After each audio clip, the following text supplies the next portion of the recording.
In the name of the Father, and of the Son, and of the Holy Ghost, Amen. My dear men of the Arch Confraternity, only one thought in the minds of most of us, and were I to speak to you about any other subject other than the one that fills your mind, you wouldn't listen to me. And I think it would be a little bit unrealistic to speak of anything else except the great tragedy that has befallen our city within the last couple of weeks. Now, men, I'm sure you have heard very many rumors floating about. I certainly have. And some of these rumors are quite dangerous, so I would ask you to discountenance them. Pay no attention to them. Tonight, what I will tell you is not rumor. Tonight, I will tell you what I have seen and what I have heard myself. And I will tell you about Clonard, the attack which was made on Clonard, because I know that Clonard is very dear to the hearts of every man present here tonight. We remember, my dearest men, I don't suppose we'll forget it easily, the night of Thursday, the 14th of August. We remember that night and the early hours of the following morning when the Falls Road area was devastated by gunfire and by petrol bombs. During long periods that night and during the early hours of the morning, I was standing at a fourth-story window in the monastery here in Clonard, looking out on the scene of desolation. And as I saw the leaping flames reddening the sky and the machine gun fire breaking the silence of the night, I found myself asking this question: is it possible that only 2 or 3 days ago we were assured by Stormont spokesmen that the forces of law and order had everything completely under control?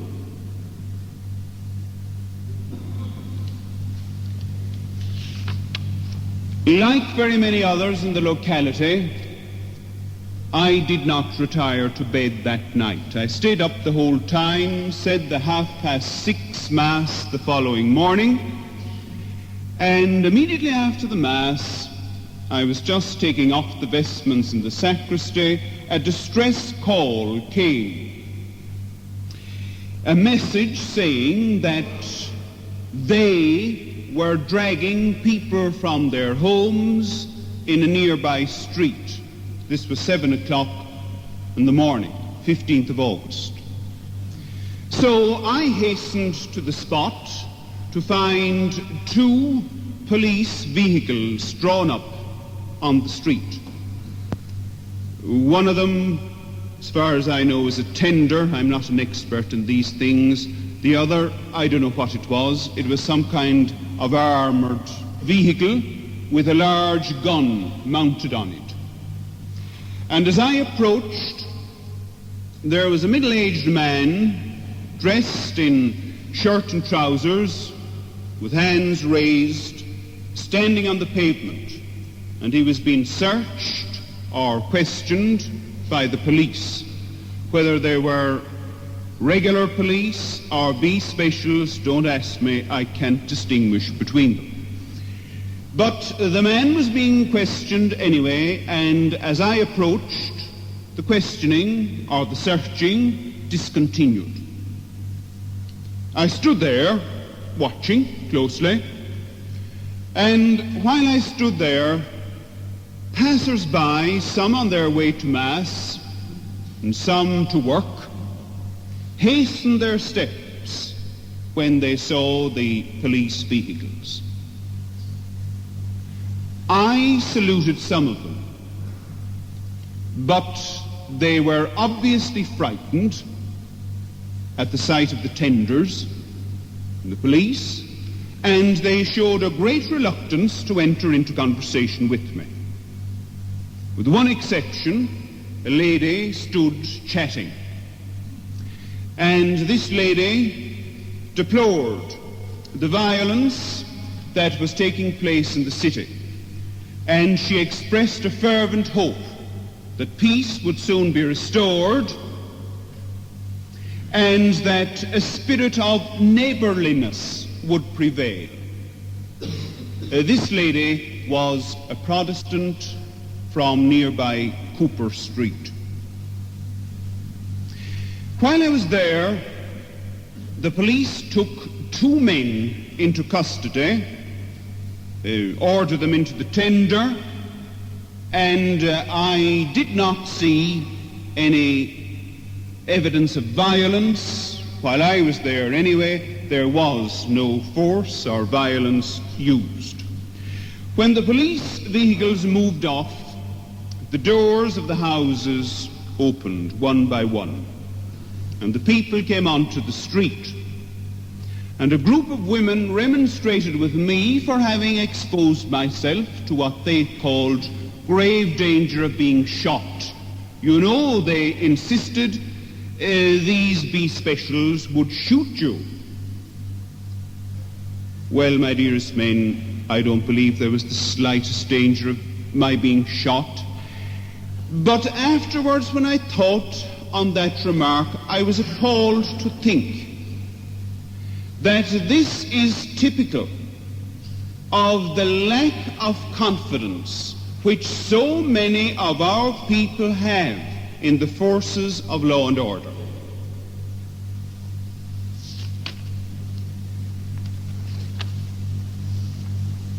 Later that morning, Friday morning, a voice on the telephone warned the community in Clonard that they had better clear out or they'd be burned out. We didn't clear out and we're still here.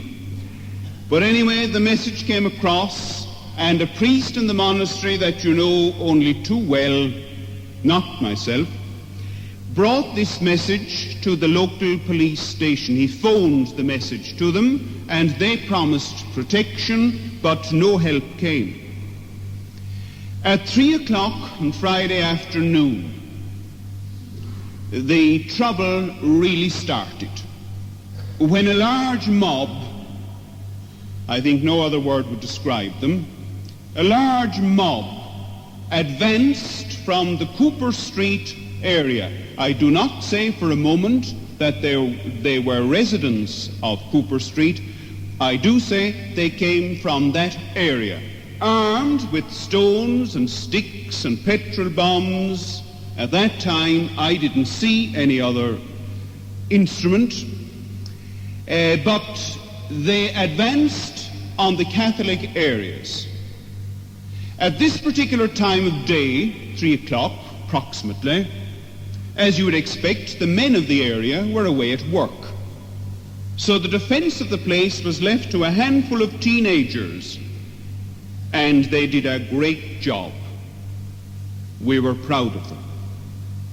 They hurled every missile they could lay their hands on into the faces of the advancing assailants. They did a good job.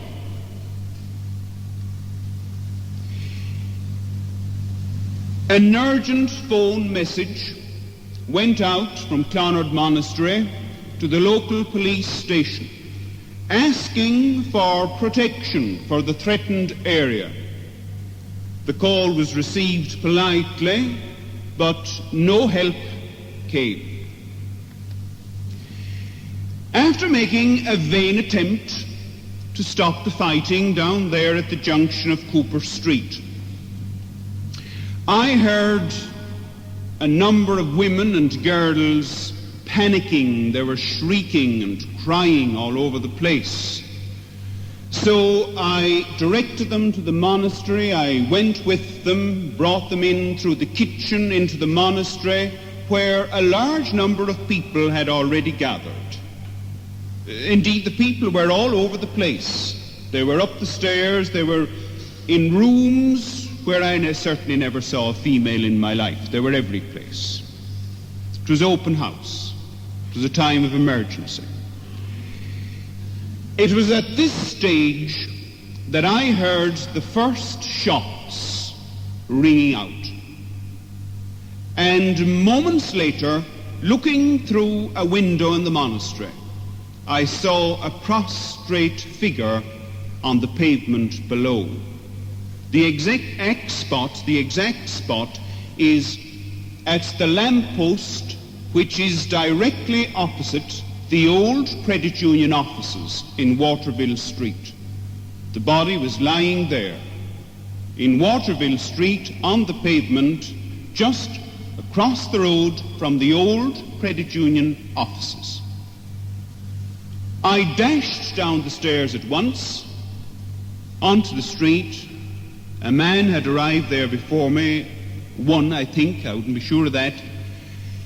I looked into the face of the boy, whom I didn't recognize at the time. It was Gerard Macaulay. And Gerard was still conscious. He opened his eyes, and I did think that he showed signs of recognition as he looked at me. I gave him absolution. I anointed him. I helped to put him on a lorry. Just at that stage, an ambulance arrived, and we got him onto the ambulance, and I was told afterwards that he died on the way to hospital. That was sometime between 4 and 5 o'clock in the evening. And at this time, a father from the monastery, accompanied by a layman from the locality, went to visit the local police station, appealing for help. There were a number of police officers sitting around. They said their orders were to remain in barracks. News of the attack spread like wildfire, the attack on the Clonard area. And men came speeding from their work to protect their homes and protect their families and protect their church. And goodness knows they had very, very little with which to protect themselves. Comparatively speaking, you could say the men in this area were defenseless, comparatively speaking. Within the space of 1 hour, I anointed 5 people out there on the roadway.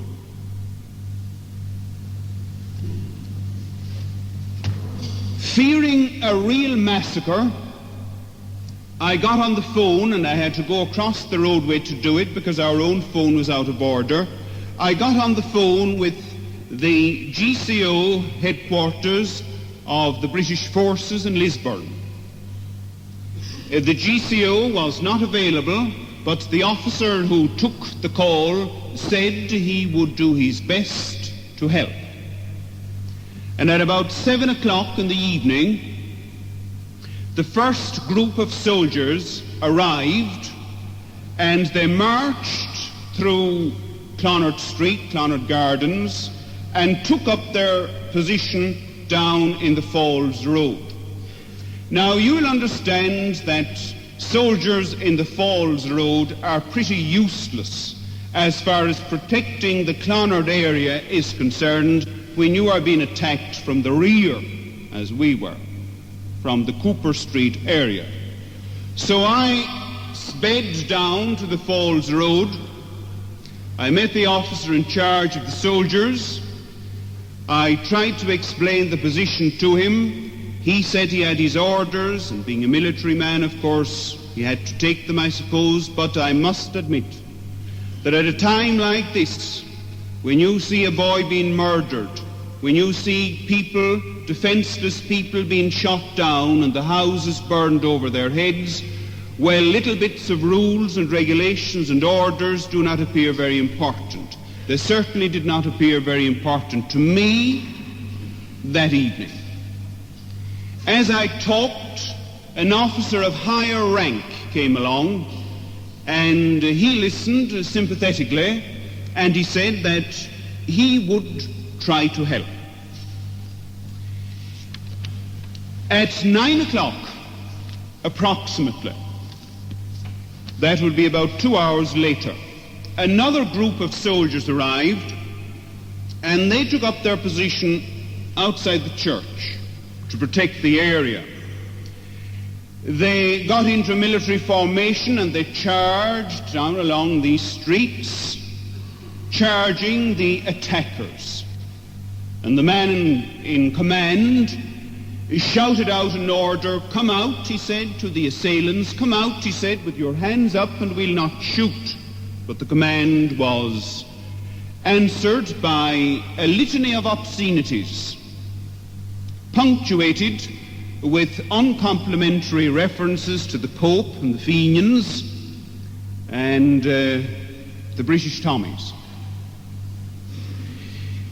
Instead of coming out with their hands up, they shortly came out with guns blazing and petrol bombs being fired all over the place. More houses were set on fire, and at their approach, the soldiers turned and ran away. Now, I haven't heard, in spite of all this gunplay coming from that area, I certainly have not heard that on the following morning police tenders pulled up outside the houses of well-known leaders of the extreme Protestants, pulling men out of their beds and taking them into custody on the suspicion of their being in possession illegally of arms. I haven't heard that. And if you heard it, I'd be very interested if you'd come along and tell me. Because as far as I know, during 50 years of British rule in 6 counties of Ireland, that has never happened.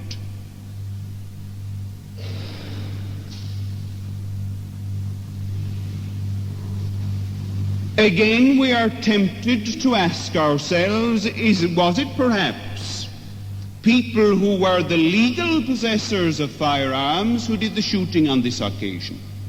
But that supposition is too dreadful to pursue it. After retreating, the military soon reformed their ranks, and they came down along these streets again. And they took up their position, some on the Cashmere Road and some on Waterville Street. But undaunted by the military presence, the attackers came along again with their petrol bombs, and systematically, I watched it from an upstairs window, systematically they went from door to door in Bombay Street, kicking in some doors, breaking some windows, and throwing petrol bombs into the houses.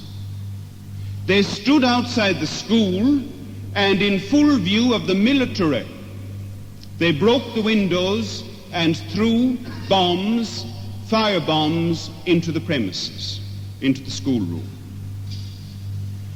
Now, men, do not for one moment think that I blame the military. I do not for one moment blame them.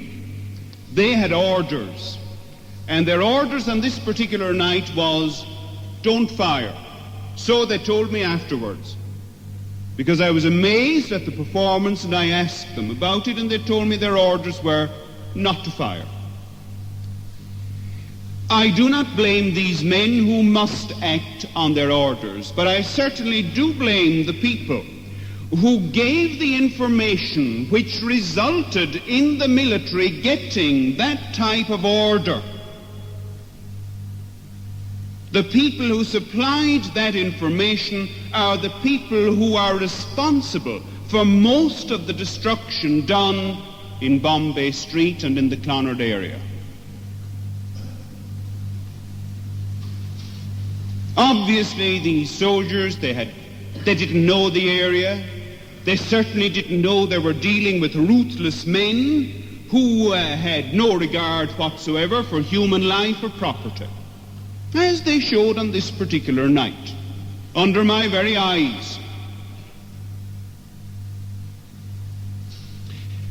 Three times that school beside our monastery was set on fire, and 3 times our local boys went into that school, into the blazing school, and with bullets whistling all over the place. I was with them once in the school, and I didn't feel a bit brave. When you hear these bullets whistling all over the place, these lads went in there, and 3 times they fought the fire with extinguishers which they got from the monastery. They fought that fire and they put it out. And I must say I marveled at their bravery. Again and again these attackers came during the night and during the early hours of the morning, and outside the monastery and outside the school they chanted, encouraging each other, "Let's get the so-and-so school, let's get the so-and-so monastery." That was the cry during the night. Well, they failed. They did not completely destroy the school, although they did extensive damage to it, and they did not damage the monastery at all, although they did succeed in getting 1 firebomb into our backyard within about a few feet from the back door. They did succeed on getting up onto a shed right beside the monastery, with evil intent, of course, but they were repulsed. They failed in their evil design that night, but their failure, my dearest men, was not due to any protection given by the forces of law and order. And let that be recorded. Let it also be recorded that they failed because of the bravery of the local lads who, totally unprepared and ill-equipped and comparatively speaking defenseless, fought against terrible odds and saved this area from complete destruction. Because you need have no doubt in your mind about it, that was the objective that night, complete destruction. Well, my dearest men, there's the story of the attack, the savage, murderous attack made on the Clonard area during these days of madness. I gave you the story as I saw it because I knew you'd be interested. Now, a few more points before I finish. These were terrible days, my dearest men, but some good has already come from these attacks on our communities. For one thing, I have noticed that the various communities which were under attack are much more closely knit than ever before. You have young people and elderly people all closely knit together, and that's a grand thing, just like any good Christian community should be. Now, there's one danger, men, and I want you confraternity men to avoid this danger. Don't fall into this trap.